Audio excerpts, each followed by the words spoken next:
Welcome back to the Beehive, everybody. Today we have a pretty cool show. We're going to talk about the JAP. Do you remember the JAP? Probably not. The JAP was an old motorcycle mass-produced in 1927 by J.A. Prestwich. And he was just a really good guy. And J.A. Prestwich, that was the first Speedway bikes. So if you ever hear somebody bad talking the JAP, it's a good bike. And that was with Jack Milne, Cordy Milne, Lammy Lamera. They won the world championship on the JAP. And the JAP was built dependable, fast, and it just was a great, great bike. So the JAP is a very legendary bike. Actually, it is the bike of the Speedway. The beginning of the Speedway was the JAP. And they built those bikes really dependable and really strong. You know, like today they build bikes like in China and they just break after, 2 minutes. But the JAP was built to last forever. They're really built solid, unlike the things today. And we have Bebop here in the hive. Say hi to everybody. Say hi, everybody. She's here hanging out with me. She's got beautiful blue eyes. She's gorgeous. And so we're going to talk about the JAP Speedway bikes and my first early day encounter with the JAPs. Actually, what's really cool, I don't have that much to brag about because I probably wasn't that good of a rider. But I do have one distinction that nobody has in the world, in the United States anyways. I was the very last Division I rider that ever raced a JAP. So actually, here's my bike back in the day. This is actually when I bought it from Danny Becker, if I can find it here. And I actually got this bike from Danny Berserko Becker. Here it is. That was my first Speedway bike. And I put a little star in the front of it. It's a JAP Speedway bike. And it was cool. And here's the engine. See that JAP, I think it's John Allen Prestwich. And JAP was the maker of that. I didn't know. I just bought a bike. I didn't care. I wasn't like JAP or Jawa. I don't care. Hey, as long as it was a Speedway bike, there it is. I was there. I like the Speedway bikes, and it didn't matter really to me. And here I am modeling in my backyard before the races. I was just kind of getting my uniform on there and checking it out. And my first girlfriend, Debbie A. Do you remember Debbie A? Probably not. Who knows? We haven't seen her in ages. And this was my JAP when I went ahead and was, making a little bit better as far as doing well on the JAP. And this is my JAP with my first championship, which we're going to talk about in a minute. And the JAP there's Louis Kossuth. Rest in peace. He passed away a couple years ago. The little guy, that's Louis Kossuth, number 66. And I'm number 77. So that was actually the King of the Hill Cup. We're going to talk about that, but we won't mention that too much now. And the JAP was just a really good bike. And it beat legendary riders like Bruce the Fox Penhall in a main event at Ventura, the JAP. And it was beating guys like Larry Costa at the King of the Hill races there in Chula Vista in San Diego, California. It was a good bike. The JAP was just legendary. And we're going to talk about the JAP today a little bit more in length. So here we go. I'm going to tell you about how I kind of got into blogging and, exactly what happened here. And we're going to talk about that right now. And also we're going to talk about the JAP and actually my experiences racing in Division I with a JAP. Like I said, I was the last Division I rider to ride a JAP and to win main events, which is pretty cool. And I think nobody else ever after me rode a JP or won a JP in a D-1 main event. I have some Division II and some Division III riders who said, hey, I was riding the JP But I say you were Division 3, you were Division 2, and I was winning the Division 1 main events. I'm not trying to be proud about it, but truth is truth. So, yeah, I was able to win that main events with the JP. It wasn't a Jawa, it was a long stroke JP, and it was really great. But this is kind of, let's go ahead and start this story right now. We're going to start.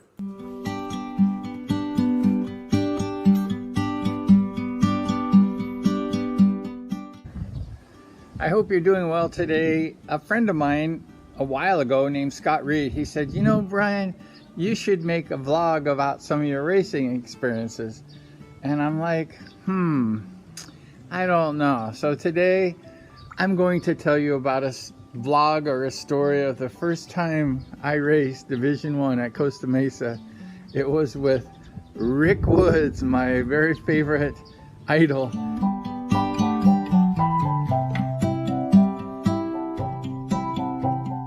And Bruce Penhall. So I had a first handicap race at Costa Mesa when I was only 17. It was only my first year at Speedway.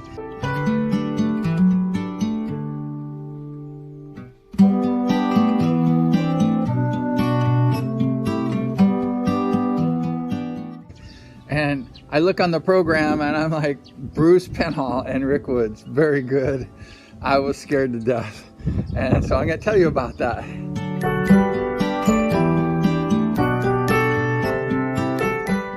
So it was my first year of racing Speedway. I went through like second division and then first division very fast.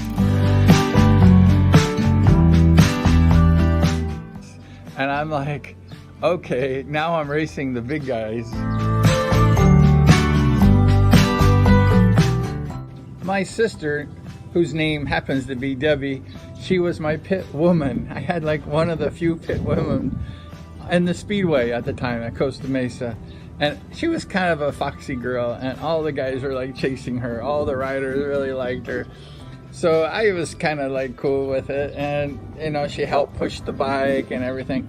So she pushed my bike on my first D-1 ride, and I was very happy. And I started like at the 0 or 10 yard line, you know, like all first time D1 riders do. And Penhall and Rick Woods were at the 40 or 50 like behind me, and I'm like, you know, Brian, you got to go fast to beat those guys, because they're always my idols before, and now I'm racing them. So it was very scary. You know, I'm very humble. I'm like a 17-year-old kid, very shy, skinny. Now I'm not skinny. I'm like a 17-year-old kid, very shy, skinny. Now I'm not skinny, but before I was skinny, and I was very shy, and I was nervous because I mean, I'm watching these guys for years race, and now I'm racing them. So I'm like, oh my gosh. I'm thinking, what did you do, Brian? Like, why didn't you just sit in the stands and like have a Coke or something? Like, why are you with Penhall and Woods? Like, this is not good. This is not good.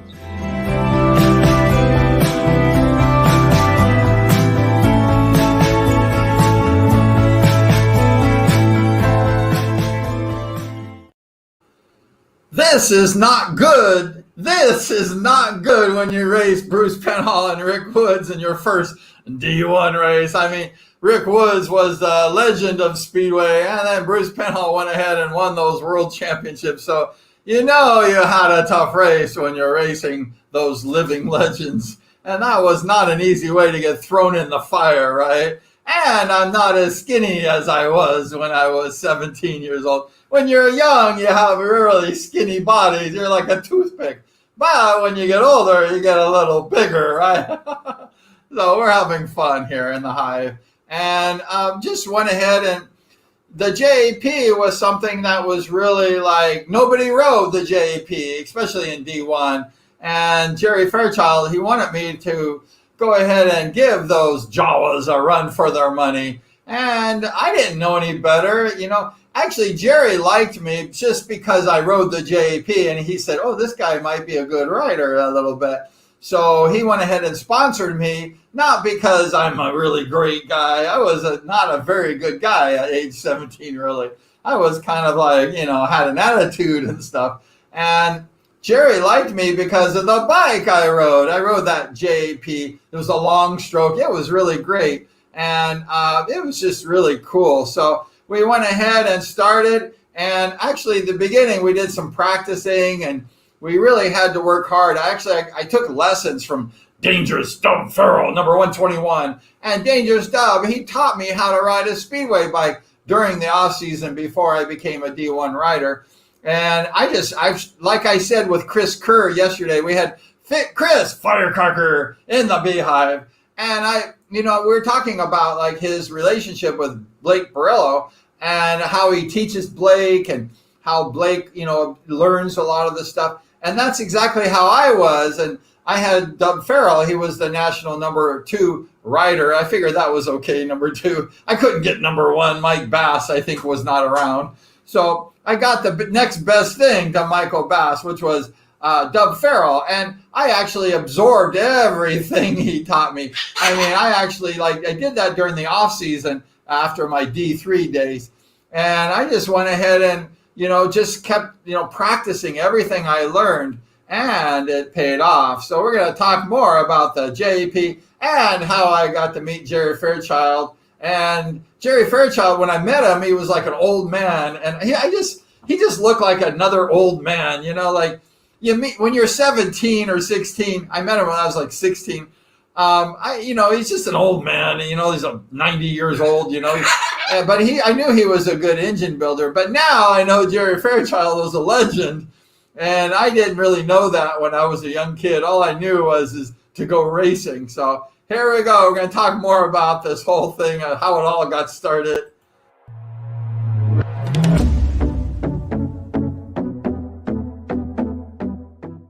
Yeah, in life you have to invest into what you do, whether it's time, practice, money, or whatever. And I had to invest money into my racing, and it really helped me. That was the start of everything. And I took what I learned from Dub and I just kept practicing at Lake Elsinore.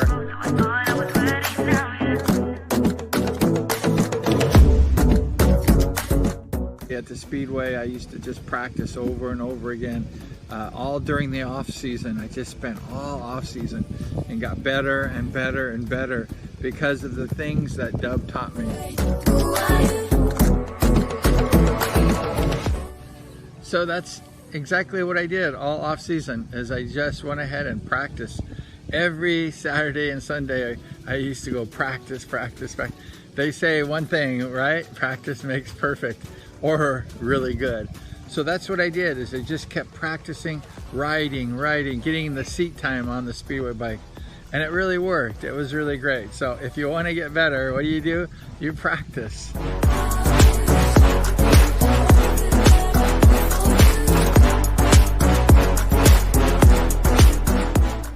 You practice and you get better. So that's what I did, is I just spent the whole off season practicing, and it paid off for the next year big time.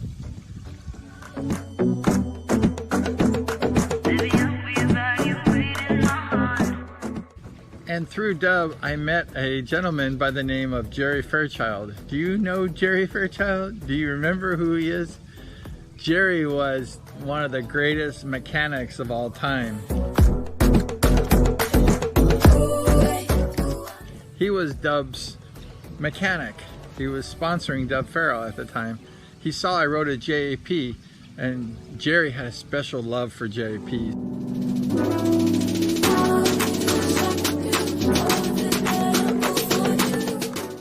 He always told me, Brian, I want the JAPs to beat the Jawas, and you're my young lion, and I'm gonna make your bike fast. And guess what? He made my bike fast.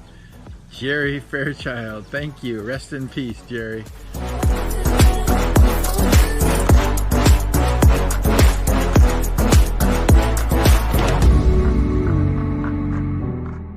And he was really a great mechanic, one of the best. Mercedes-Benz used to call him and have him fly to Germany to do the fuel injection. And Jerry was just a fabulous car mechanic and Speedway mechanic. And he loved the bike I was riding, the JAPs. He wanted to kick butt on the Jawas. and I was the guy to do that for him.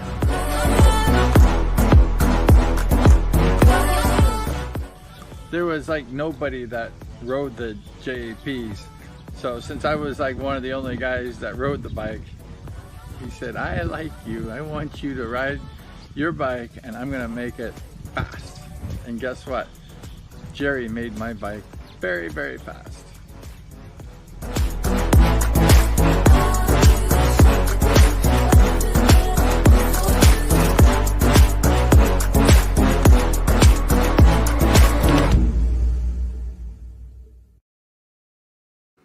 Yeah, the old man, he was pretty good, Jerry Fairchild.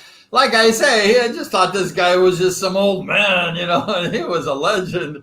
And I was just a young punk, I guess. But I went ahead and I practiced a lot. And I actually went every Saturday, Sunday, like the video said, and practiced at the Lake Elsinore with the JAP. I was only on the JAP. I liked that bike. It had that long stroke and it was fast and it had all that power and it was like a chug, chug, chug. It was fast. You know, you see some of these videos of JAPs nowadays, you know, some of the riders riding them and stuff. They're not going that fast, but this JAP was a rocket ship, especially tuned. It kind of depends who tunes your bike, right? I mean, you know, if you have a good engine tuner, the bike goes a little better than if you have a bad engine tuner. So I actually went out every weekend at the Lake Elsinore, and Scott Reed was out there practicing too. And he said, I saw you, I think. And I was out there everybody saw me because all I did is I drove my van every weekend out to Elsinore and I practiced.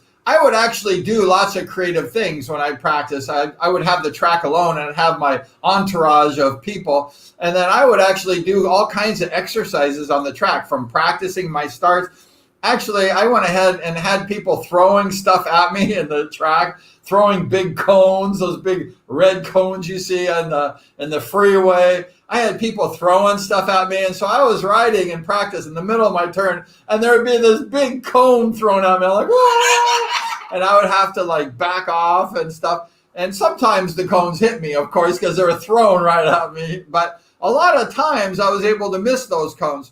So as a young Speedway rider, I was able to develop and practice my reflexes because, you know, having good reflexes is definitely a big part of Speedway riding. So I had all these things happening and all these drills and all the stuff Dub taught me. And I had a good time. You know, I made Speedway fun. You know, I wasn't out there like, I want to be the best. I want to be a champion.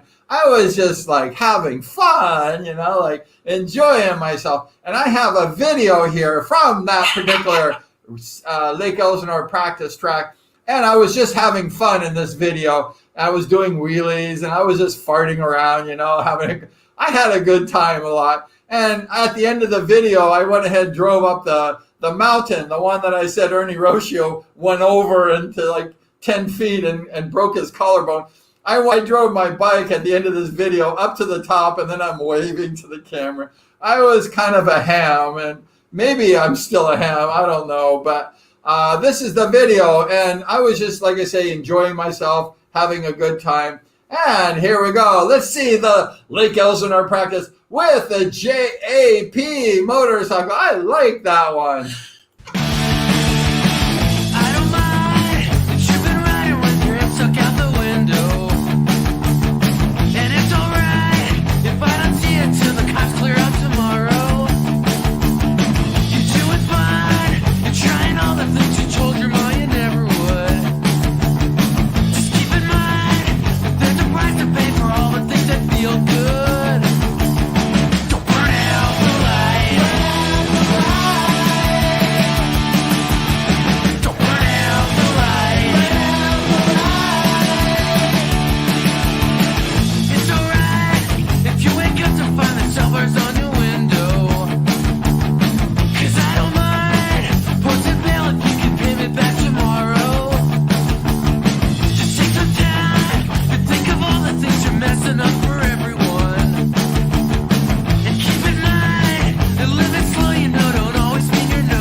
were like dancing. Come on, everybody. Let's go dancing on the Speedway bike.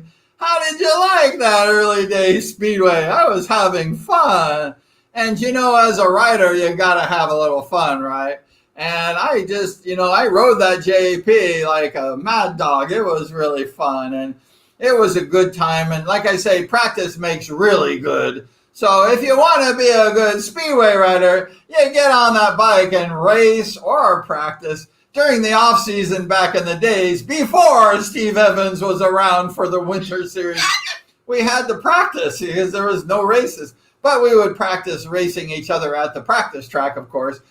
And as you saw, we had some practice races, and I practiced my hook back racing and different kinds of techniques all the time. That's exactly what the practice is for. And also, I spent countless hours practicing the starts. I was like, start. I think I practiced like hundreds of starts every practice.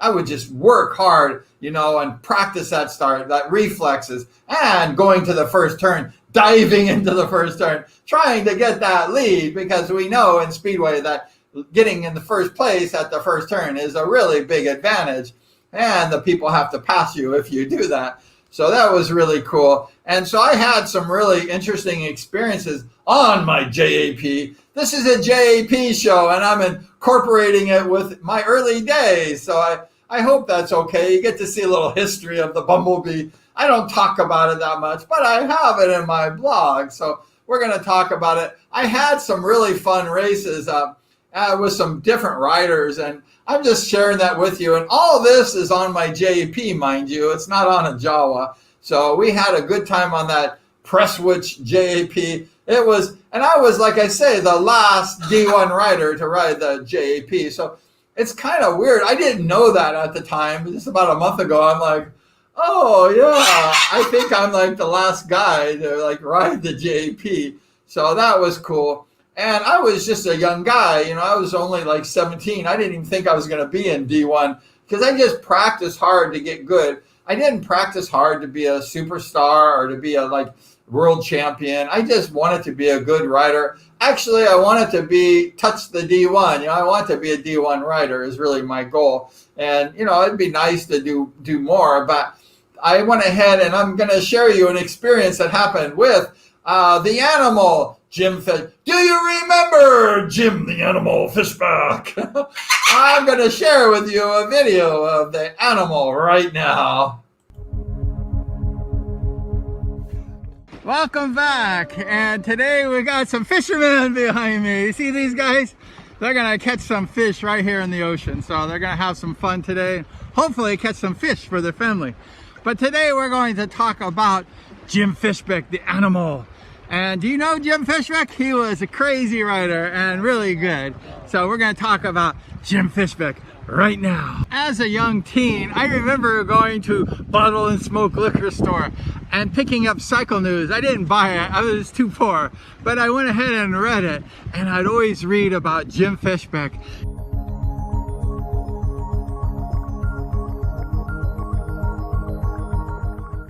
He was the animal, and he was racing the desert at the time with Larry Rossler.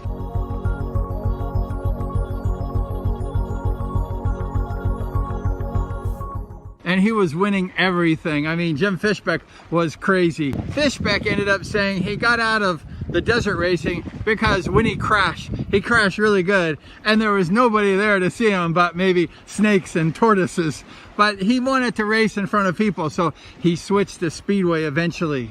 It was like his first year or so. In 1975, they had a national championship at the LA Coliseum.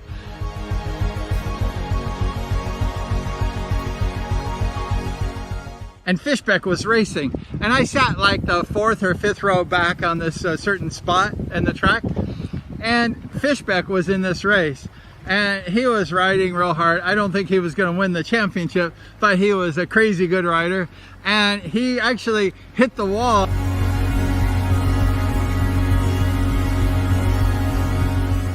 He actually hit the wall, and he flew over the wall, and right in front of me there was this like 86-year-old lady, this old grandma who was like really like old, and Fishback flew over the fence and he landed on this old lady's leg right in front of me. I looked down like, oh my gosh. And the lady's screaming and Fishbeck's like, sorry about that, lady. And he gets up and goes back on the track. You know, he's flying over the wall. Third row back, Fishbeck is flying over. And I'm like, oh my gosh. And the lady went to the hospital. She had like a broken leg in like 3 areas. That was like my first partial year of racing Speedway in D3 that particular year. And I always said, oh, I don't want to race against Fishbeck. He's kind of crazy dude. And I practiced during the off season and got pretty good. I started the next year in D2 and just pretty much smoked it. And then they quickly put me in D1. And I'll tell you a race, what happened. My first race was Jim Fishbeck, the animal. The following season, I advanced fairly quickly to D1 and I ended up winning like 6 handicap main events that year. But one of my first races in D1, I was preparing to get on the track. And I look at all these great riders who the year before I saw in the United States Nationals, and they're just awesome riders. And I'm feeling really like bad because I'm like nobody. I'm waiting for the race to start and I'm kind of looking around and I look behind me and then there's Jim Fishbeck. He's in my race and he's looking at me and he's like,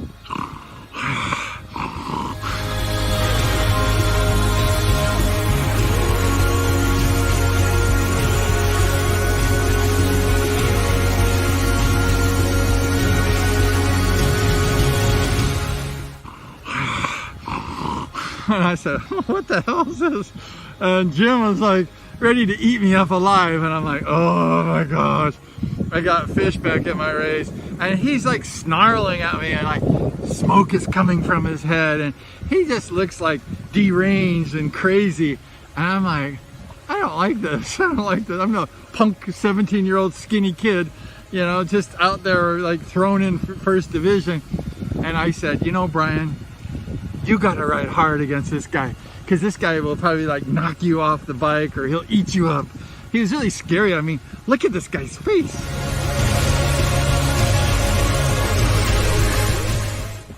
So the race began and decided I would have to go fast because I had Fishbeck behind me. I was starting the 0 yard line or 10 yard line. I wasn't very far markage and I knew Fishbeck was back there ready to eat me up.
The race got over with and I just blew everyone away. It was really great. And Fishbeck was way back there. He didn't catch me.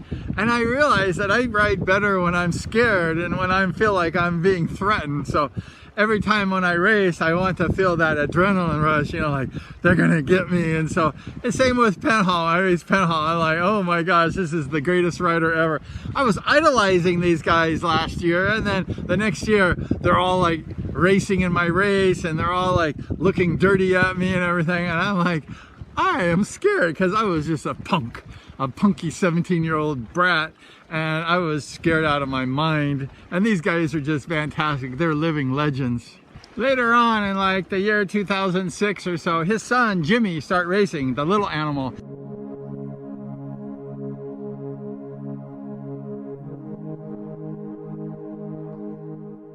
And Jimmy's a fantastic guy.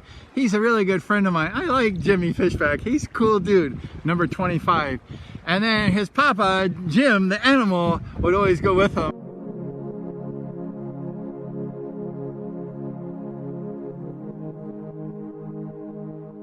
And I would look at Jim and he would like, and give me that snarly look. And I'm like, what's up, dude, man? But I was a little older in 2006, so I wasn't a punky 17-year-old at that time, so it wasn't quite as bad. But Jim Fishback, I'm sure, didn't like me the whole time. He probably doesn't like me today, but it doesn't matter because I respect these guys. I really like all these legends and all these former Speedway greats, and they're just like my idols.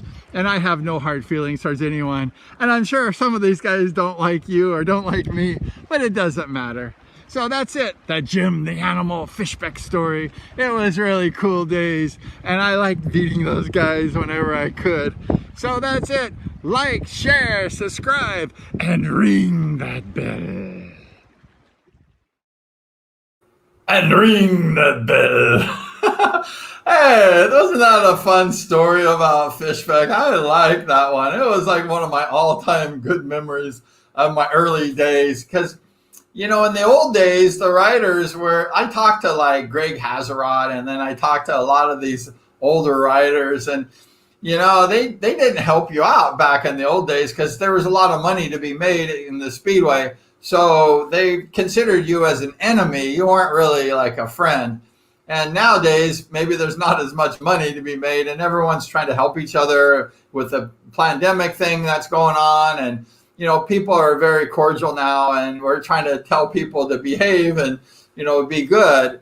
But back in the older days, that the money was so big that nobody wanted each other to get better because they would take money out of their pockets. So people were pretty mad. And so when I was a young D1 rider coming up, they saw me as a potential threat. Everybody was a threat. So, you know, Fishback was snarling at me. It was scary. I was like, you know, the guy could like sit on me and kill me. You know, he was so heavy and big fat guy, you know, like I was just a skinny little like piece of spaghetti. So it was really scary, you know, for me, because I just got moved so fast into D1 as, you know, like I practiced, and it helped my riding that I was able to really compete, you know, in D1, even though I was just so young. I probably wasn't mentally ready to go, you know, racing all these legends. Because like I say, I was in the hot dog stands the year before, and then here I am racing all these top guns. And I'm like, I saw you in the national championship, and now you're with me in the race. That was pretty scary. You know, I was only like a sophomore and a junior in high school. So I was a pretty young guy, and I don't know. Let's see if I can find myself here. I was just a really young guy. I mean, there I was with dangerous Dub Farrell behind me, and you know, it was pretty intimidating just to be that age. I was skinny like a piece of spaghetti, like I said, and then I actually started to really develop, and you know, things started to really go well, you know, as I progressed in Speedway. But I actually, here's Bill Herbert, and then there's Michael Bast on a program cover. That was an ad on Veer's Leathers. Thank you for those leathers. And let's see, there's Michael Bast, and Jim Fishback was in there somewhere. I think I cut Jim out because I didn't like him that much. But I like Jim today, okay? I like Jim. He's a cool dude. And I was able to really, you know, I was able to make the AMA World Championship qualifier cover. Actually, it was a flyer. That was a flyer. That was me on the flyer on my JAP. I like that JAP. And I was actually on the cover of the World Qualifier. Here I am at the Santa Ana Bowl in like 78, I guess. And I actually made the cover, if you can kind of see me through there. I was on the cover, so I was doing pretty good to be on the cover of the World Qualifier. And it was a JP that took me there. So that was really great. And we're going to talk more about that. Actually, that video, I have a video of my race. Remember I told you I raced Jim Fishbeck. I can't see the video, but this next video I play, actually the race I have, the D-1 race, was a handicap race. I started in the front. I was a little bit of a cheater all the time. And this was the race that I went ahead and I was scared of Jim Fishbeck. So the video here would be that video where I had to run like a jackrabbit, not because I was good, but because I was scared to death of getting knocked into the wall by Jim the Animal Fishbeck.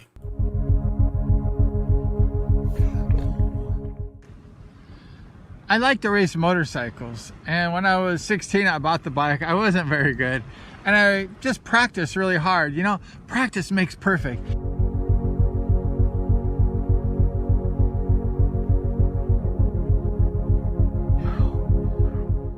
And by the age of 17, the following year, my first full season racing motorcycles, I went through like Division 2 and to Division 1. I had a lot of learning experience. I learned how to really fight and to really hang on and to win a motorcycle race.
I won like 6 main events my first year. I think several of them were at Costa Mesa Speedway.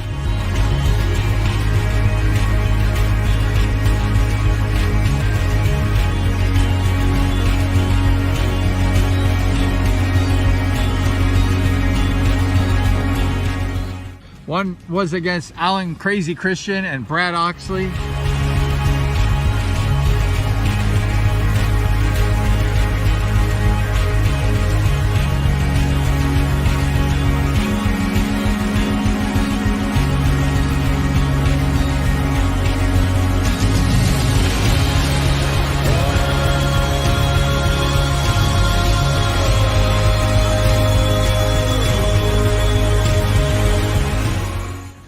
Another main event I won was in Ventura Raceway against Bruce Penhall. He got second place right behind me, riding my tail, and Kelly Moran.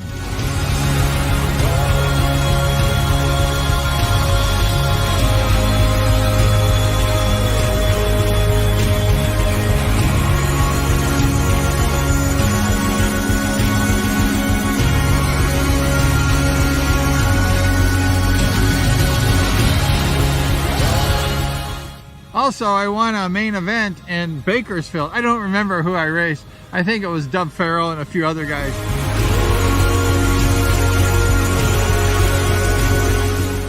But they were really good, and I won one there. And I think most of my races I won, and especially the main events, were at Costa Mesa Speedway. Well, that's it. Early day racing Speedway at Costa Mesa and other tracks. It was really fun. The D1 was a fabulous experience. Such good riders. I was a young, skinny kid, and I had no fear, so it was perfect. All young, skinny kids do really well racing Speedway.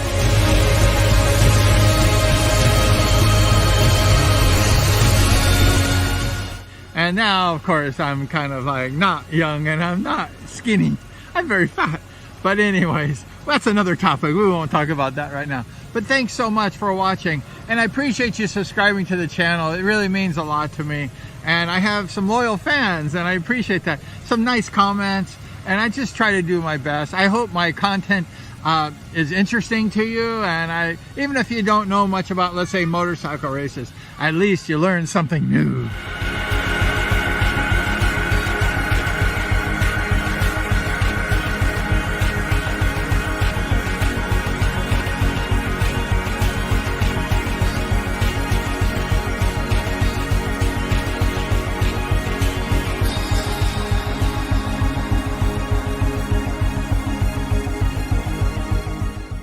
So thanks so much, like I say, for subscribing. Ring the bell, like, subscribe, and just go ahead and enjoy the channel. So thanks so much for joining, and we'll see you next time.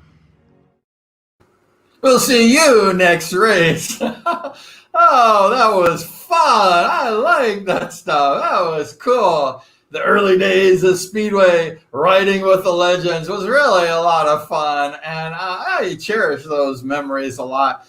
And actually, the memories were all made not because I was a good rider per se. Maybe I was a little bit okay, but actually it was the JP that propelled me because, and being skinny too, and being light, I was tall, and I'm tall, I'm like 6'1", and I was like a string bean, and that helps to be thin. And if you're fat and very big, it kind of slows you down a little bit. But being a skinny kid and being young, that was a good combination. Even though you're a little tall, if you're skinny, that doesn't matter. That's actually okay.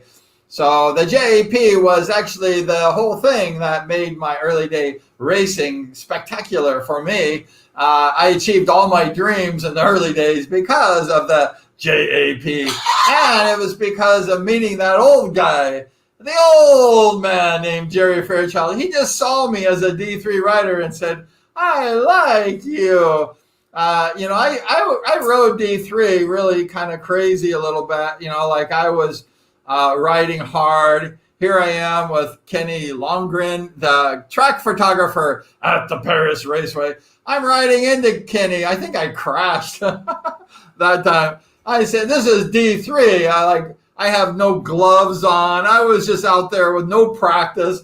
I'm like, get me a Speedway bike. And get out of my way, Kenny. I'm coming through. I think I crashed. And those were the D3 days on the JP. I was like running guys over, crashing them. It was a lot of fun. And also, there was also some guys crashing around me. When you're in D3, like everything goes crazy. And here's Stu Agley with this guy named Brewer. And he had those white leathers, and there's Agley doing a wheelie. He said he beat me on that race, but I keep saying, no, you didn't beat me. He kind of did that wheelie, and I was pretty slow, and Stu Agley was really fast. I was on a bike like 1 week. I got my bike and just said, let's go racing. It was the end of the season, so I didn't want to miss out because the season was almost over. So we had some really cool D3 days. And this guy right here, Jerry Fairchild, he actually saw me back in those days, and he said, I like this guy. He's good. And I wasn't really good, but he saw something in me that maybe I didn't see. I was just having fun, and I was just enjoying the show. As a first timer, I was just happy to be racing. So Jerry Fairchild was really a big part of my life. I didn't know this old man, actually. And here is my D3 license. I wasn't very good looking, I guess. But I had my Bell Helmets jacket on, and I got my first Speedway license from John Snyder. He did my test. He said, fall down, and I fell down. That was fun. And I was the last era of the JP. There was nobody riding competitively in D-1 after me. And like I say, that was the cool claim to fame, is it was the end of an era, the JAP motorcycles. They were amazing bikes. It's so sad that they went out, because the JAP actually is what made my success. And this guy right here, Jerry Fairchild, the president of the SRA. And this guy had been working on world champion bikes. He tuned all these great riders. He was Lammy Lamarrock's tuner. I think he worked on the Milne brothers for a while. He worked on Ernie Rocio when he was in the world championship in 1951. I mean, this guy was a JAP genius, and he was a genius with all motors, Jerry Fairchild. But when I met him, he was just an old man. It was just an old guy. And I didn't really, know much about Jerry. Jerry was just like a guy. So let's go ahead and we'll talk Jerry Fairchild right now. Because he was really instrumental in my success because of his engine tuning, and he was really great. It wasn't because of me. It was because of this man right here.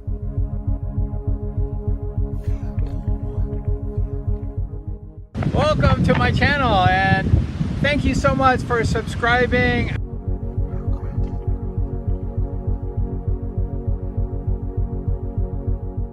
But today we have a really great video for you, so hang on and here we go.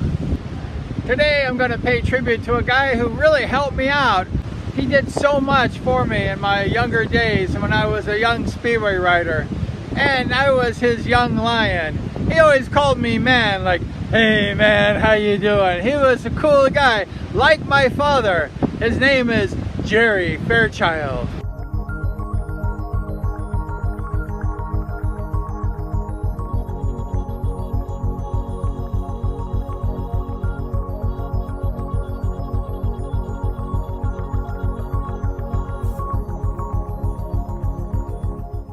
Jerry was born in 1911. He could just do anything with engines, and he did fuel injection as a specialty.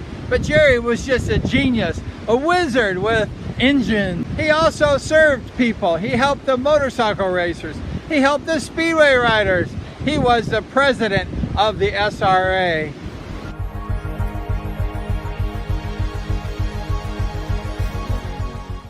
It was because of Jerry that the racers made so much money in the early days. I remember sometimes Mike Bass won the handicap and scratch main at Costa Mesa and would take home $1,000 in the 1970s. That's a lot of money today. And back then it was like $3,000 to $5,000 if you take the inflation rate. Jerry was for the riders. He actually was behind the 30% of the gate going to the riders. That's why the riders made so much money. It's because Jerry was pushing it as president of the SRA.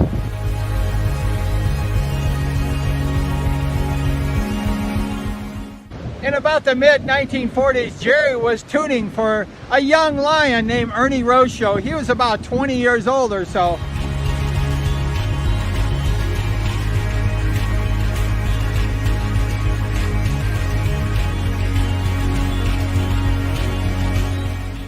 And Jerry went ahead and built the first lay-down motorcycle in the mid-1940s for Ernie Rocio. It was a lay-down JAP.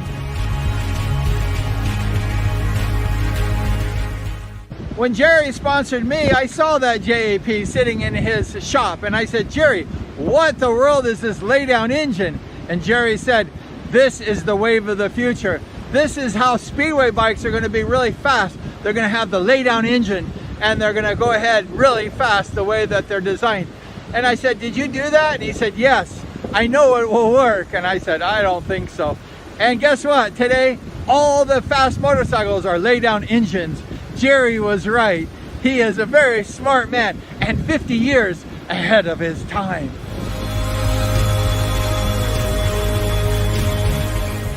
In the mid-1950s, Jerry designed a sports car.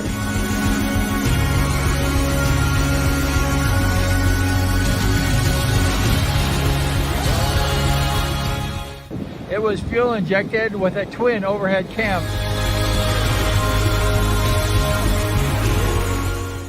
And it competed against a lot of cars in this sports class. and it won a lot of races.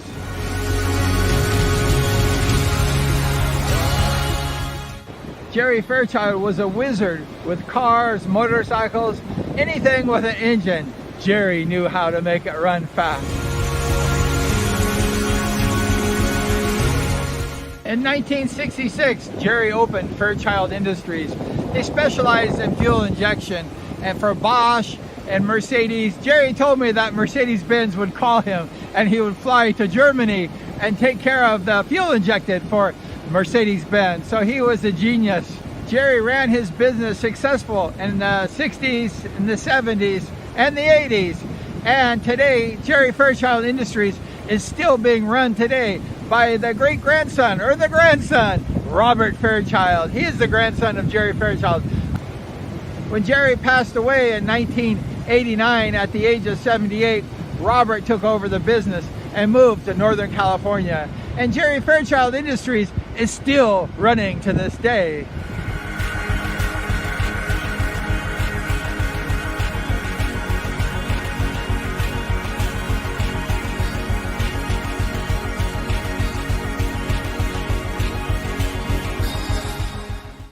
Around the mid-70s, Jerry hooked up with Dangerous Dub Farrow, and they became a wonderful combo.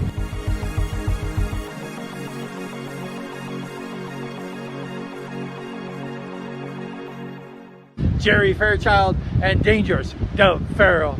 Dub Farrow went to number 2 in the United States in the 1976 Speedway Nationals at the LA Coliseum.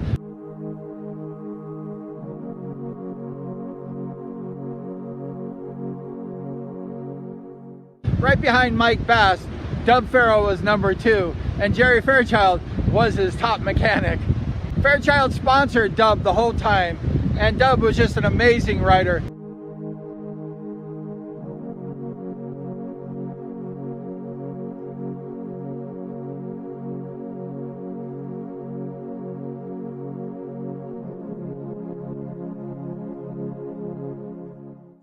Jerry built the Fairchild engine, and it was a 4-valve, and it was really amazing.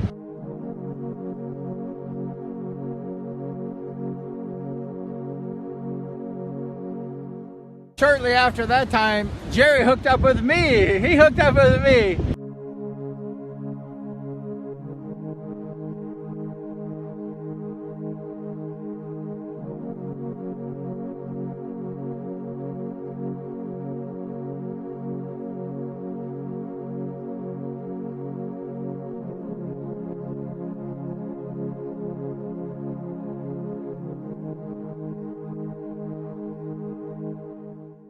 And he was just an amazing guy, like my father. Jerry would provide the parts for my JAP motorcycle.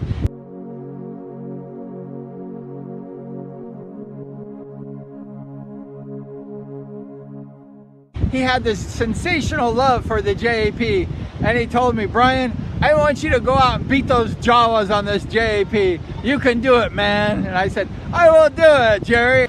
I won several mains that first year and beat some future world champions and national champions from a Jerry Fairchild engine. If it wasn't for Jerry, I wouldn't have done nothing practically. Jerry lived in Pasadena for like over 50 years. He was friends with like the Milne brothers, Jack and Courtney, and he was always hanging out at their shop. He took me to the Milne motorcycle shop one time. It was amazing back in the day. But Jerry, I guess, got tired of Pasadena, and then he picked up his shop and he moved to Corona, up next to Ken Maley, up the ranch.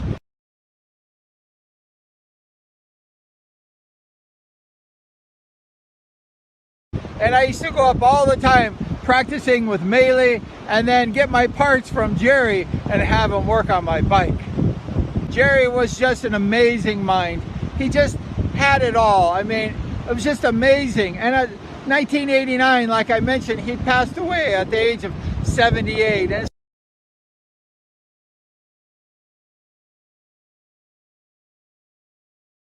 it's so sad he took all that knowledge with him when he died.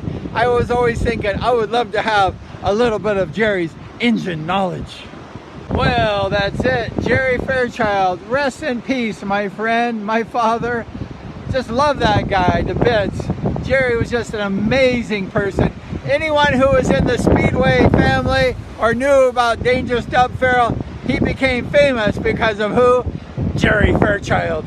So thank you so much for subscribing to my channel, liking, sharing, and ringing that bell. Yeah, Jerry was just an amazing guy. We just love that guy to bits. And, you know, sadly, there's not a lot about Jerry written. And, you know, that's why I went ahead and did these blogs on Jerry, because he's actually one of the greatest guys I've ever known that never had any attention. And his family doesn't really like promoting him. He's just a good, humble guy. And Jerry was really instrumental in lots of people's lives. And all the money that the Speedway riders made in the heyday of Speedway, it was because of who? Jerry Fairchild, the president of the SRA. I mean, this guy liked everybody. He was just a good guy and just a class act. I mean, he just had it all, Jerry Fairchild. And if you know, he's just one of the legends of Speedway. I'm actually honored, to be like associated with him and to be a writer of Jerry's, because that was really just something I never expected. I didn't go around begging Jerry. I didn't know Jerry, but he came up to me, which was actually a very big honor that Jerry Fairchild would recognize me as a writer that he might be interested in and come up. I didn't have any help. So I didn't know. And anybody that come up to me like say, hey, I want to help you, I'd say, okay. Because I had no help at all, and I didn't know anything. I hardly even knew how to change a gear. So Jerry Fairchild, he taught me a lot, and he just actually took me to the races when we went to Bakersfield. Jerry Fairchild was so instrumental in my early days' success. And other things in my first year was Jerry Fairchild taking me out to Bakersfield on Saturday nights, the same time as Chula Vista, and I was able to have some good rides in D-1. It's Bakersfield. It was very far, and Jerry took me in his old truck. It was like a pickup truck, and it had like a camper shell, and the bikes were all back there, and it had a bed, and I would just lay back there on the bed all the way to the racetrack. And then on the way home, I would sleep in the bed all the way home while his wife and him would drive the truck. So I really had a great tuner in Jerry Fairchild, and he made my bike fast. It wasn't really me that was good, to be honest with you. It was Jerry's tuning of my bike, because it was like a rocket ship. That guy he was like in the 1930s making like fastest motorcycles. And he knew everything. He was an old man at the time, so he really made my bike fast. And that was really a key to my success my first year, was Jerry Fairchild. Thank you, Jerry. I think winning like 6 mains or more maybe at Costa Mesa, Irwindale, all these tracks, Bakersfield, San Bernardino, and there's another one. And it was just really great, and I was able to have a great experience my first year. And probably one of the greatest races I had was riding 2 or 3 laps, winning and riding with Bruce Penhall and holding Bruce off.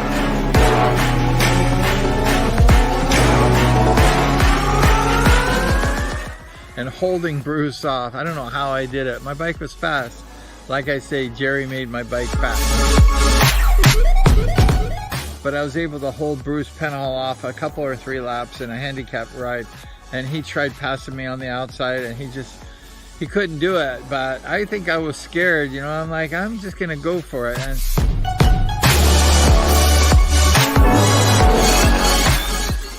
the first race I had with Bruce, he knocked me into the wall and crashed me after the race. He won me by a wheel length, and I said, this time you're not going to beat me, and I went for it.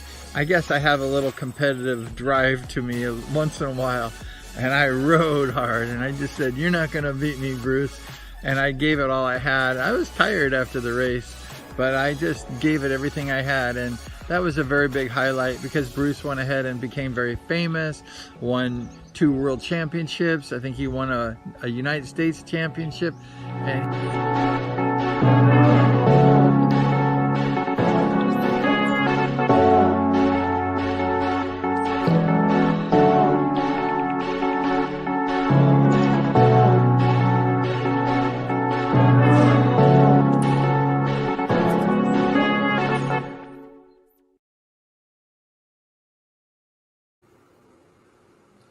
Yeah, Bruce was good. We're just playing here with Bebop.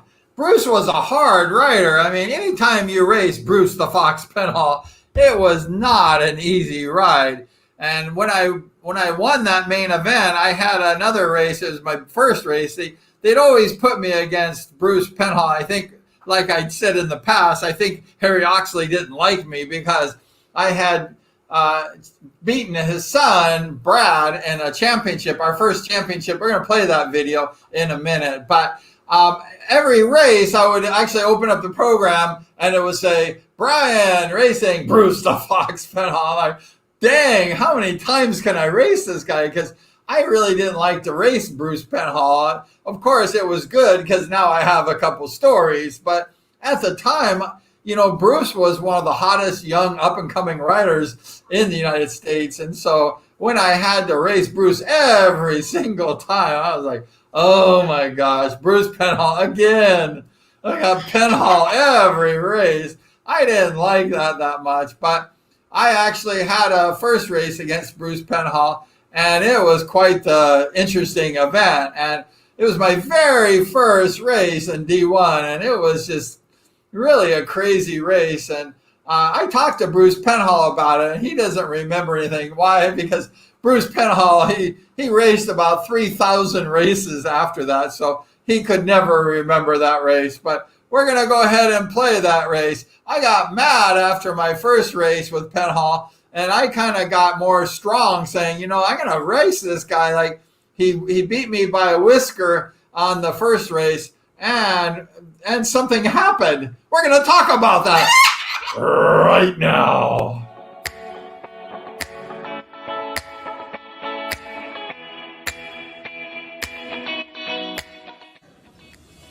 So my sister, she pushes me off, and I get to the starting line, and I'm like, I think I'm by myself, and I'm like, okay, let's go. Like, these guys are gonna kill me back there.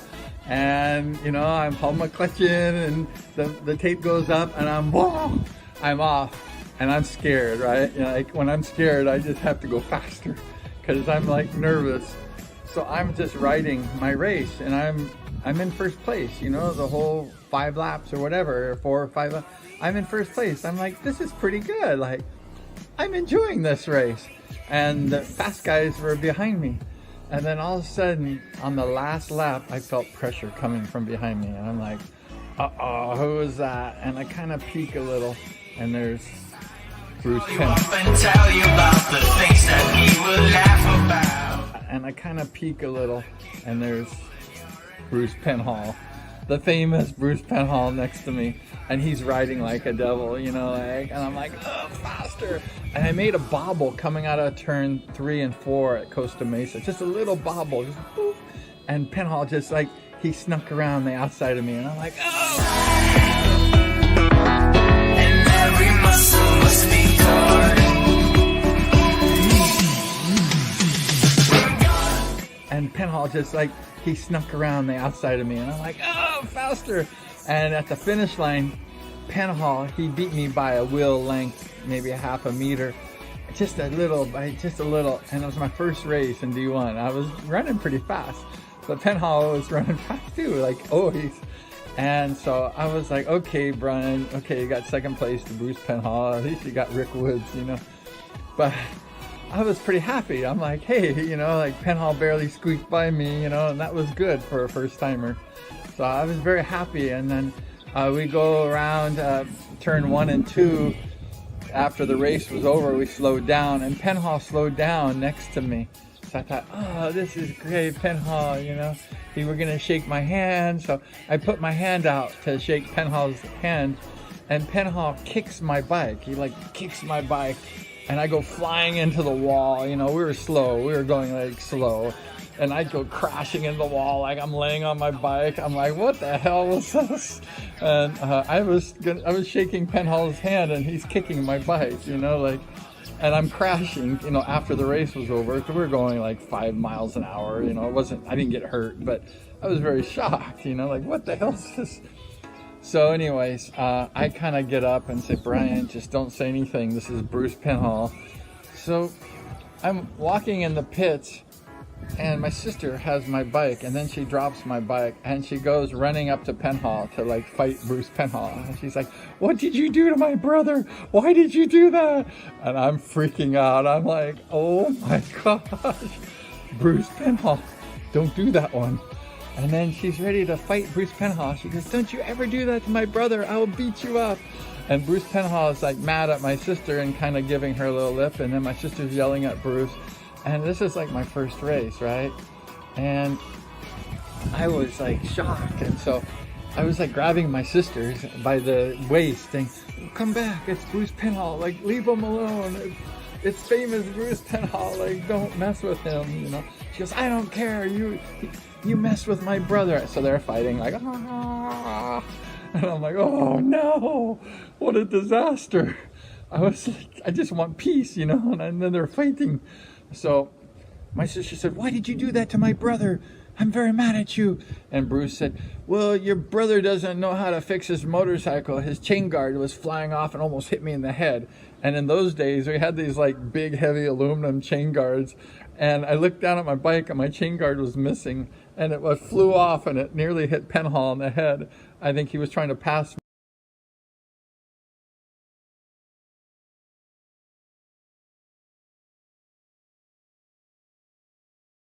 These like big heavy aluminum chain guards, and I looked down at my bike and my chain guard was missing, and it flew off and it nearly hit Penhall in the head.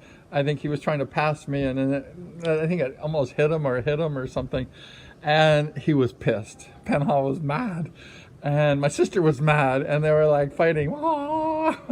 And I was like, Debbie, it's Bruce Penhall. Like, it's okay. Just, you know, let him go. You know, it's Bruce Penhall. And she's like, don't you ever do that to my brother. I will beat you up. And Bruce Penhall was like, shut up, you know, and he was all mad and everything. So I don't think Bruce Penhall liked me much after that, but I didn't really mean anything. I was just a 17-year-old skinny kid, you know, like shy, first year racing Speedway, happy to be there. I mean, hey, you know, racing these guys. How could you be like arrogant? I was very humble and I was very like shy. And I'm like, and my sister stood up for me. And so I guess that was good. She really loved her brother and she said, don't you play with my brother. And so that was my story of Bruce Penhall and my first thing. And I don't blame Bruce for being mad because I wasn't a very good mechanic, you know, like I didn't even know how to hardly work on bikes. I think I could ride a bike, but I'm not really known as a mechanic. So I probably screwed up for sure and didn't tighten the bolt or something. But so Bruce was pissed off at me. And I don't think Bruce really liked me after that. But I always respect Bruce Penhall and Rick Woods. And those guys are like legends and idols to me. And of course, it was just a bad experience. So that's my experience. My first D-1 race with Bruce Penhall and Rick Woods. And Bruce Penhall and my sister like almost got in a fight. It was funny. So that was a memory that I will never forget.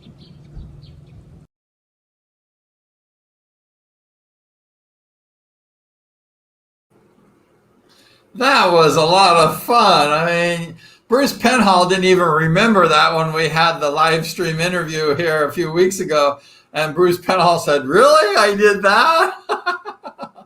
And he said, I'm so sorry, because Bruce is a great guy.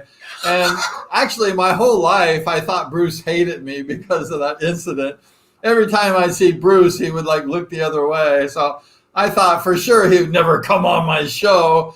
But Bruce forgot all about that incident because he had a lot of races after that. This is before he went to England and became a world champion. This was when he was like a high school student at the Newport Harbor High School. He was just a young kid at the time, and he was really good. Bruce Penhall was born a Speedway rider, a champion, and I just was really like sad, you know, because I was kind of waiting to have my first handshake with Bruce the Fox Penhall. I thought for sure he would say, you know, Brian, you did a good job. And then I got kicked in the wall. I was a little shocked. See, that's how the D-1 was back in the early days. People would like kick you in the wall and they would like growl at you. I mean, it wasn't that nice. It was kind of a rough experience back in the day. So that's why I promote good sportsmanship and friendship, because we should really do that these days. And Bruce Penhall apologized for his behavior as a teenager, because we're all a little like naughty when we're teenagers, right? Because I know I was. So it was fun. And I told Bruce, don't worry about it, because it gave me a fun story, right, to tell. Because if Bruce Penhall just shook my hand, that would have been really boring to me. But instead, he kicked me into the wall, and that was pretty cool. And it was good. Bruce said, I would never fight a girl. And I said, well, you almost did. My sister was pissed.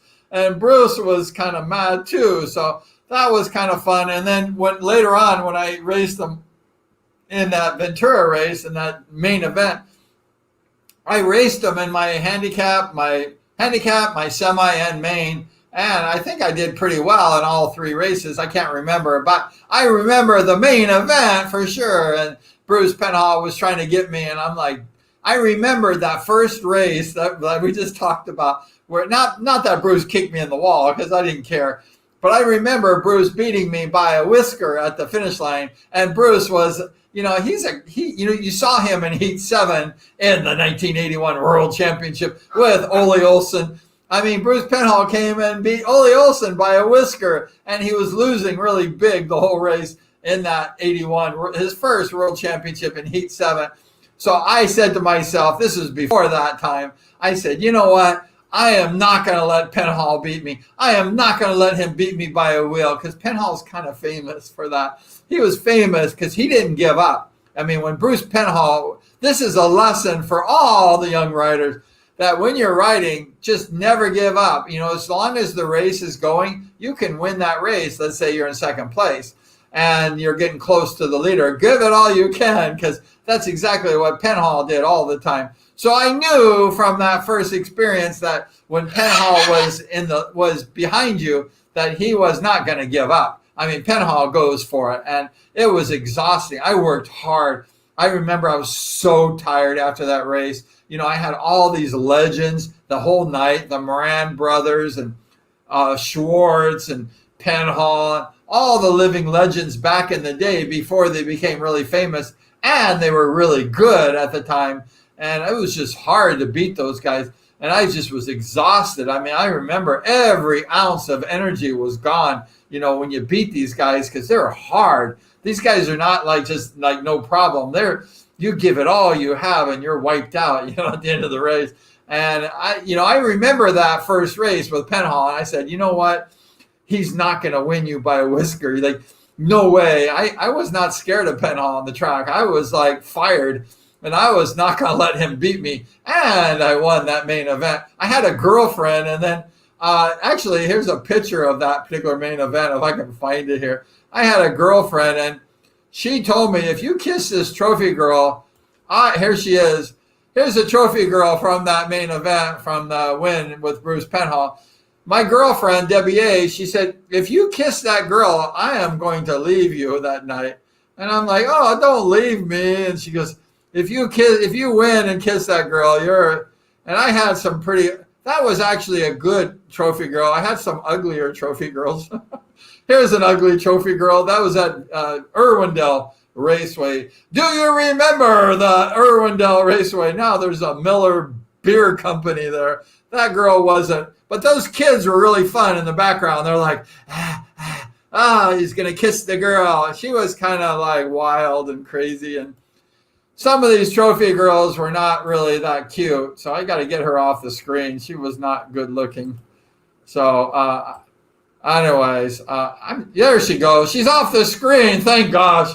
I was tired of seeing that trophy girl.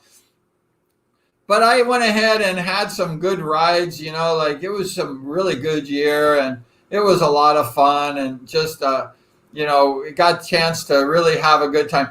Actually, one of the biggest events of that year was winning the King of the Hill Match Race Championship. Here's the cup. I have a motorcycle glove in it right now. I have my Bumblebee gloves in it. This cup was really I get the motorcycle gloves out. I got the Bumblebee gloves. Get out of there. You're not supposed to be in these things. Out. Get out of there, you dirty varmint. This cup was my first championship I ever won. It was a match race championship. It was that first year against Brad Oxley and the famous Larry Costa. And it was a lot of fun. Larry Costa's dad donated that cup, so it was pretty cool to take that cup home. And it was Brad Oxley and mine first championship that we raced against each other. It was our very first chance at a championship. And here it is.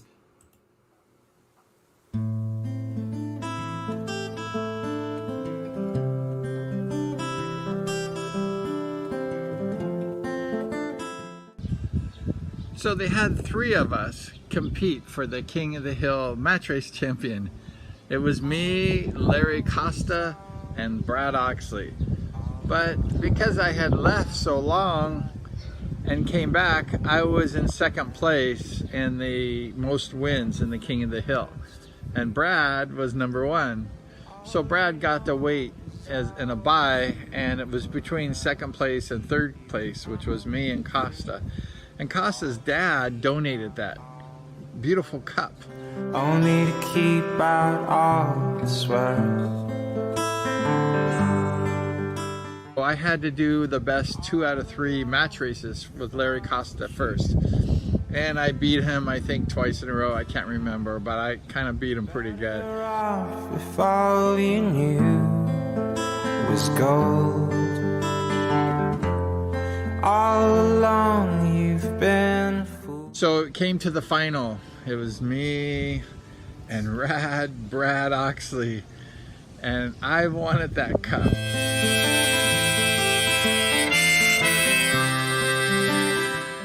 I had an interview with the announcer that time, and Harry Oxley and his tuner George Wynn was there, and the whole clan.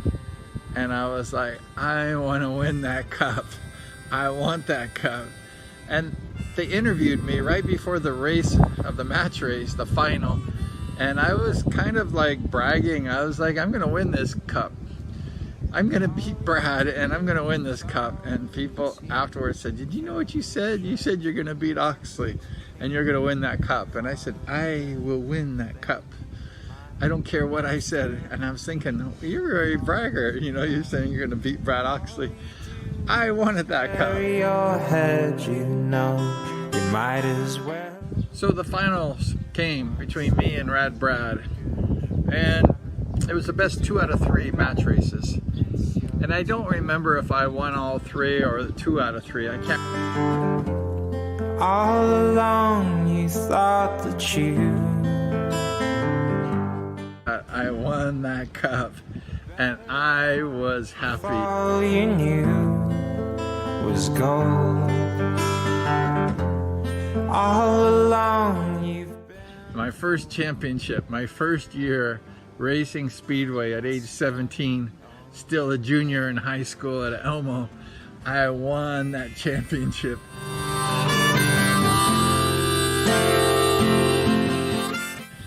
I didn't care if it was Brad Oxley or whoever, it didn't matter. I wanted that cup and I got it. And I keep it to this day. It's very beautiful.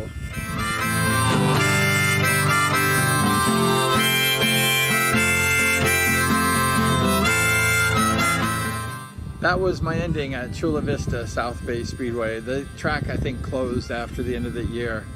But that big, beautiful cup that I saw every day at the sign-up booth, that became in my home. And I loved it. That was my first championship.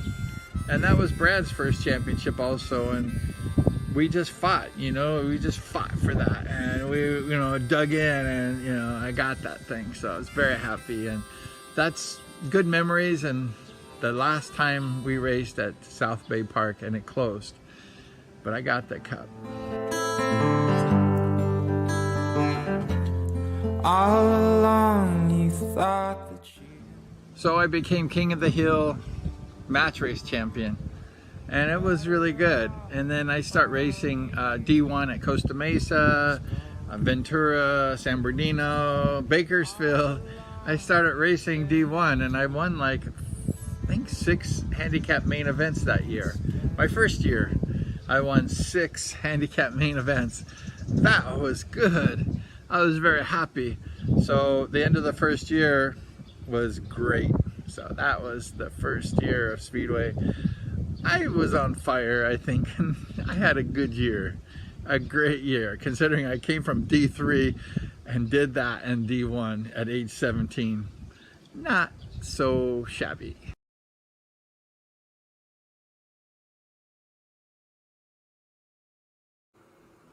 I'll take that one. That's pretty cool. And that was a good memory. The South Bay, Brad Oxley and I say, Otay Mesa. The Mexican people used to jump the fence. It was close to Mexico in San Diego. And they used to jump the fence. And we used to always yell at each other, close your toolboxes. These guys are going to steal our tools.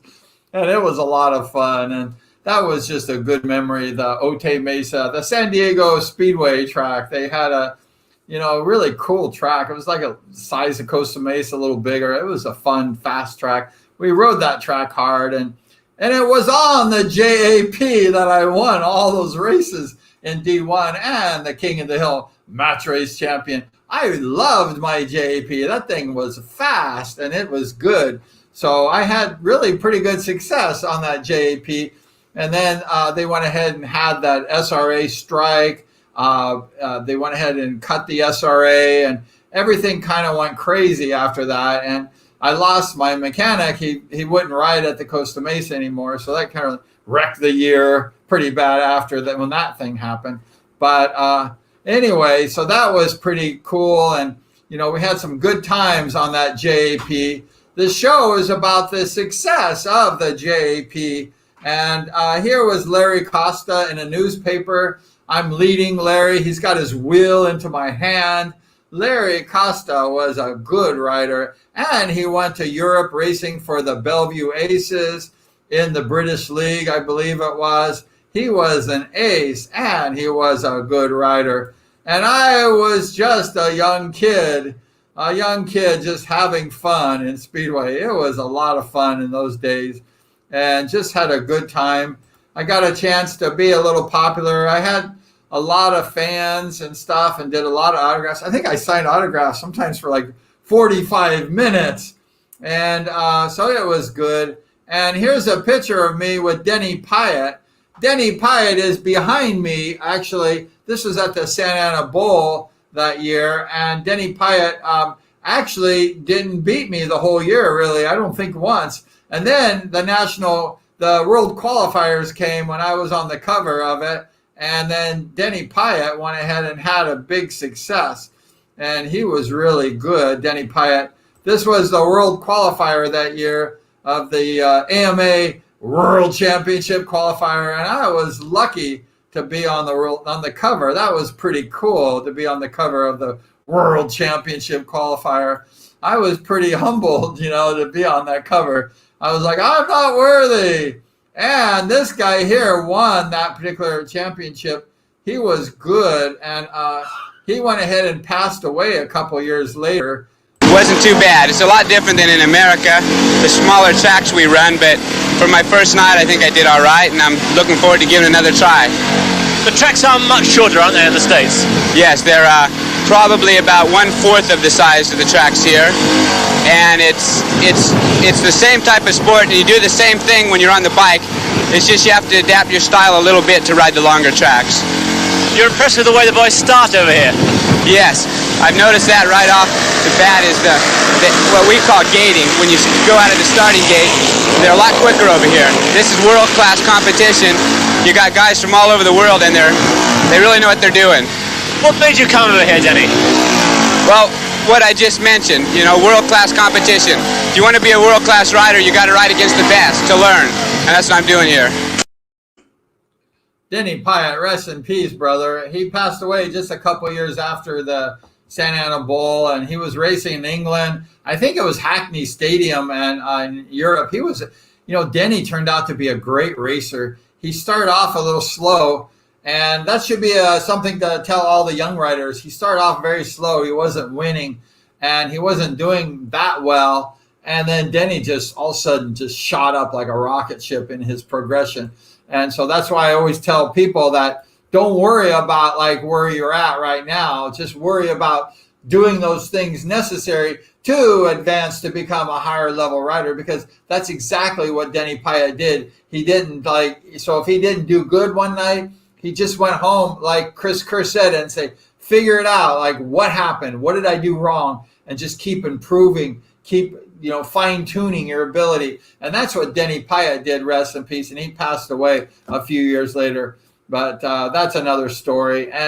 But the JAP was really a fabulous bike. It was a fabulous engine.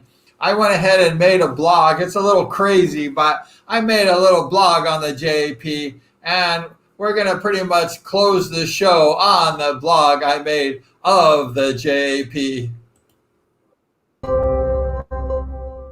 Welcome back to the Beehive, and today we're going to talk some more Speedway, specifically JAP Speedway. We're going to talk about the original founder, the original builder of the first Speedway bikes, and it's going to be a good show, so hang on. And do you know the JAP motorcycle? Do you know the JAP motorcycle?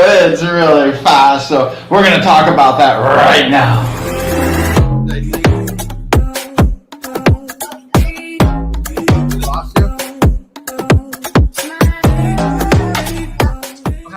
The JAP motorcycle engine had nothing to do with the country of Japan. The JAP, I always thought it was like a Japan-made motorcycle, but it's not. The JAP has something to do with the name of the engine builder, who sadly passed away November 28th, 1952, and not before he left his mark on Speedway. John Alfred Prestwich, he was the original founder of the JAP motorcycle, and his name is really long, so he's thinking, let's see, how can I put my name on the engine and not take the whole engine up? So he went ahead and used his initials, J for John, A for Alfred, and P for Prestwich. That's how you got the JAP. In 1896, JAP bought 2 houses in Tottenham, England, and he went ahead and converted them into workshops. One house was known as the factory where he built these engines, and the other house was known as the machine shop and the testing facilities for his motorcycles.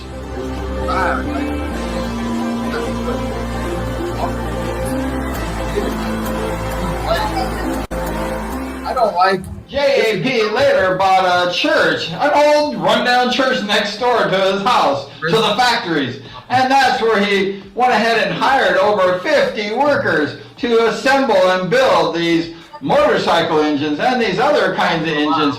JAP went ahead and built a mini big factory.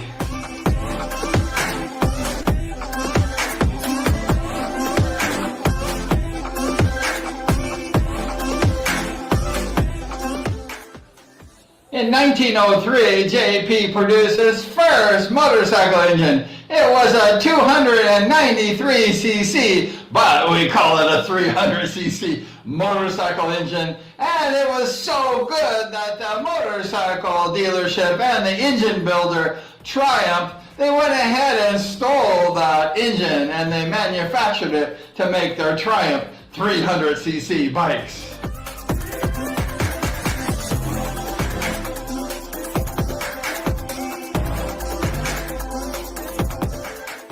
In 1908, JAP built its first aircraft engine. He built an overhead cam with 2, 4, and 8 cylinders, the first of its kind for airplanes.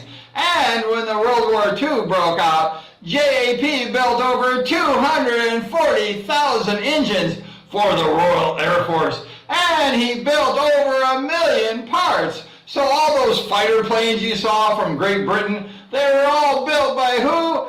J.A.P. In the 1920s, J.A.P. built motorcycle engines for racing to all over England, and the Brooklands and other areas in England. They were racing the J.A.P. engines, and they were winning.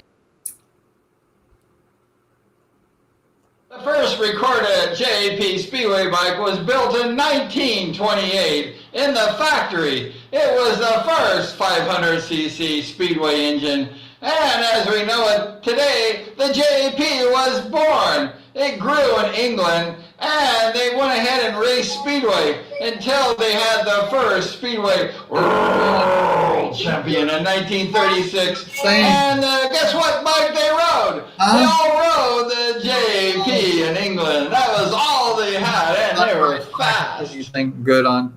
It's like believe me. I've had good ones put on. A year later, in 1937, they had the second world champion, the second one, and it was all America on the podium. It was Jack Milne, the winner. It was Lammy Lammermoth as the second place rider, and it was Cordy Milne on the podium in third. All three were from Pasadena, California. Can you sing that little old lady from Pasadena?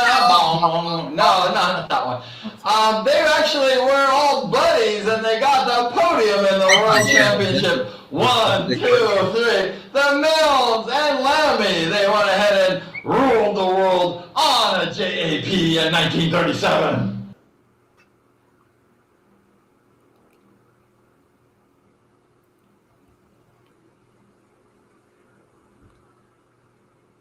Around the mid-40s, Jerry Fairchild, he built the first J.A.P. lay-down motorcycle. Did you know they had a J.A.P. lay-down motorcycle?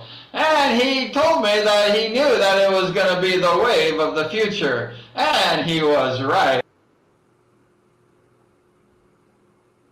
Some 40 years later, all the Speedway engines were what? Lay-down motorcycles. They were produced more power. When I was talking to Jerry as a rider, he told me that laying down the bike would produce more power going forward than the piston going this way than going this way, straight up and down. And he was right. I told Jerry he was crazy, and I was the crazy one. So the future of Speedway was exactly what Fairchild said. It was a lay-down motorcycle. J.A.P. passed away, sadly, in the year 1952, the same year as Ernie Rocio, the American Speedway star in England, passed away. Ernie and J.A.P. passed away in the same year.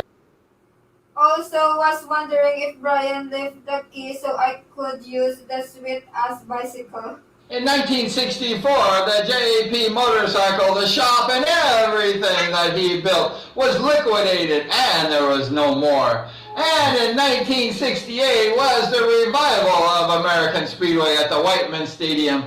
And all the riders still continued to ride what? J.A.P. You had Rick Wood, you had Steve and Mike Bash, you had everybody riding the J.A.P.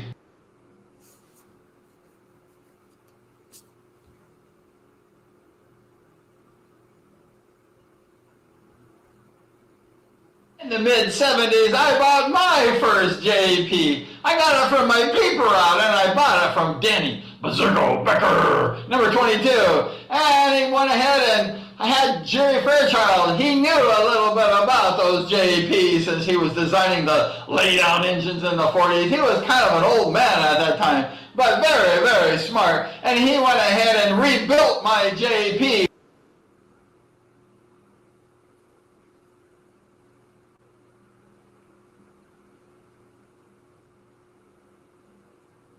On that old J.P., I went ahead and beat the master, the current United States champion, Michael Bass, in Sacramento at the 1978 World Qualifier. It was a scratch race. And Michael Bass came up to me and said, "Hey, Brian, what do you have in that engine?" And I said, "I have a J.P. built by Jerry Fairchild, Mr. Bass." And And on that old JP, I was able to hold off a future U.S. and world champion Bruce the Fox Penhall. We were racing at Ventura Raceway in the main event, and I was on like the 10, so I had a little advantage. And Bruce was at the 40 or 50, probably the 50, and he caught me about the third lap of the 6-lap race, and I just held Bruce off for that main event victory. Bruce Penhall, I'll always remember that, a very hard race. Bruce Penhall was very hard to beat, and I beat him on that JAP.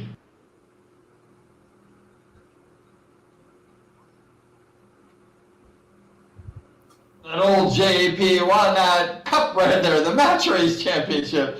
And the JAP was the #1 Division 1 point getter at the Santa Ana Bowl, a quarter-mile track. I was riding from like the 50 or 60 yard line, and the JAP was passing everyone. I got the name Bumblebee because that JAP was fast and it passed guys like a bumblebee.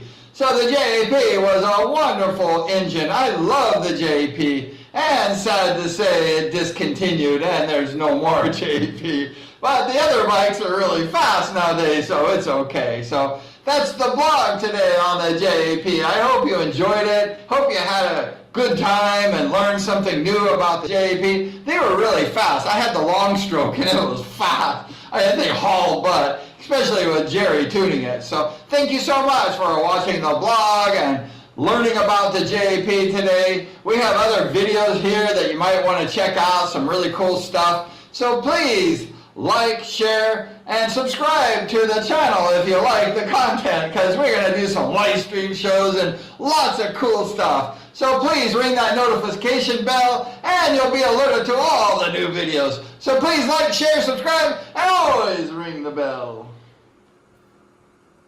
Oh, very cool. Did you like that? The JAP? That was a cool bike. I just love, I'm a JAP lover and was one of the last riders of JPs in Division 1. So it's very special to me, the JAP. That's why I like doing these blogs so much, because it was really a great bike and everyone thought it was a piece of crap, but it was good. That was a great bike.